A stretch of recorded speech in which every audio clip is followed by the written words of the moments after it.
Assalamualaikum warahmatullahi wabarakatuh. Perkenalkan, nama saya Febrian Sadi Putra, NIM 2081717, Prodi Pendidikan Kepelatihan Olahraga. Baiklah, di sini saya akan menjelaskan beberapa materi tentang pengantar belajar motorik. Baiklah, saya di sini akan membahas tentang ciri-ciri umum dan khusus belajar kemampuan motorik level 3 serta contohnya dan struktur dasar gerakan dalam implikasi proses pembelajaran fase belajar motorik level 3. Yang pertama adalah ciri-ciri umum dan khusus belajar kemampuan motorik level 3. Ciri-ciri umum kemampuan fase belajar motorik level 3 terdiri atas dua.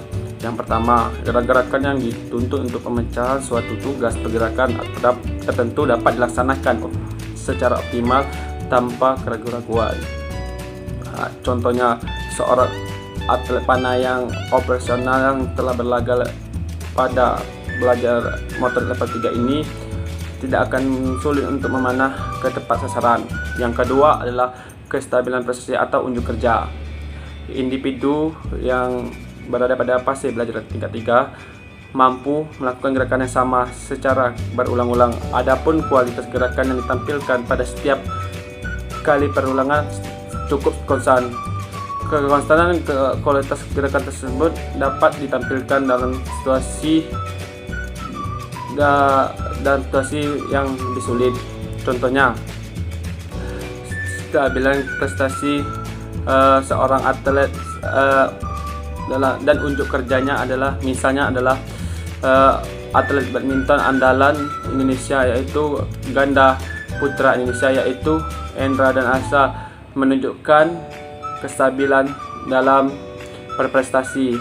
Usia tidak menghalangi seseorang untuk mendapatkan prestasi yang lebih baik lagi, dan mereka sekarang berada di posisi 2 ganda putra Indonesia. Yang kedua adalah ciri-ciri khusus kemampuan fase belajar motorik level 3. Yang pertama adalah terbentuknya keterampilan otomatisasi.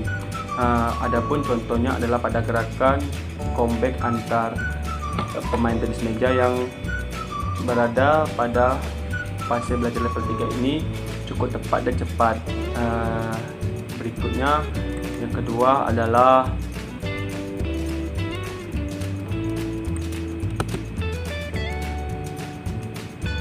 kecepatan gerakannya. Adapun contoh kecepatan gerakan adalah seseorang atlet angker memiliki kecepatan yang tangkas dan memiliki kecepatan yang tangkas untuk membidik lawannya. Yang kedua adalah struktur dasar gerakan implikasi dalam proses pembelajaran fase belajar motorik level 3. Yang pertama, struktur dasar gerakan. Pada umumnya, suatu gerakan memiliki dasar 3 fase, yaitu awal, inti, dan fase akhir. Implikasi dalam proses pembelajaran fase belajar motorik level 3. 1. Berikanlah koreksi-koreksi kesalahan secara tangkas dan lakukan koreksi dengan pendekatan sesuai dengan anak-anak. Misalnya, berikan puji-pujian keberhasilan terhadap peserta didik walaupun keberhasilan tersebut dalam bentuk kecil. Yang kedua, konstruksi bentuk-bentuk latihan motorik yang harus dikuasai peserta didik.